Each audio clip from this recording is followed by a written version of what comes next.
নিম্নমানের মালামাল আপনারা এই সমিতিতে সরবরাহ করে এই সমস্ত তরুণদের মৃত্যুর দিকে কেন ঝুঁকিয়ে দিচ্ছেন আপনারা?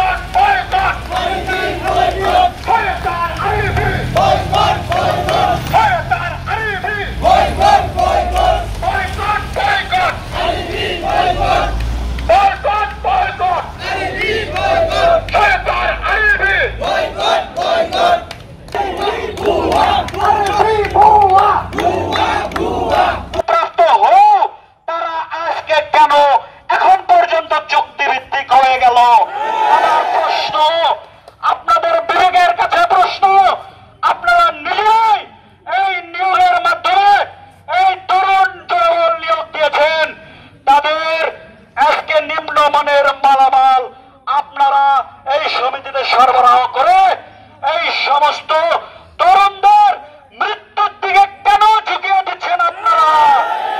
এই কোন মানবাধিকার বলে আপনারা এটা করতে পেরেছেন? আপনারা আজকে আমাদের সমিতিতে এসেছেন, আপনাদেরকে সাধুবাদ জানাই। আমরা আপনাদেরকে কোন প্রকার হট্টগোল পরিস্থিতি সৃষ্টি করতে চাচ্ছি না, করবো না ইনশাআল্লাহ।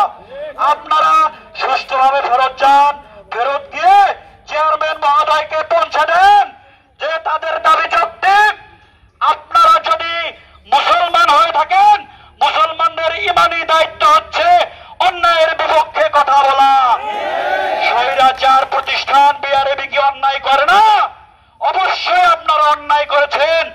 দীর্ঘ দিন যাবৎ এই স্বাধীন বাংলাদেশে ব্রিটিশ কায়দায় নীলকররা যেরকম নীল চাষীদের মাধ্যমে নীল চাষ করে তাদের মুনাফা লুটে নিয়েছে, আপনারা সেইভাবে আপনাদের মাধ্যমে পরিচালিত ৮০টি পল্লী বিদ্যুৎ সমিতিকে দিয়ে আপনারা লাভবান হয়ে যাচ্ছেন, কিন্তু সমিতিগুলো আজকে ক্ষতিগ্রস্ত হয়ে যাচ্ছে।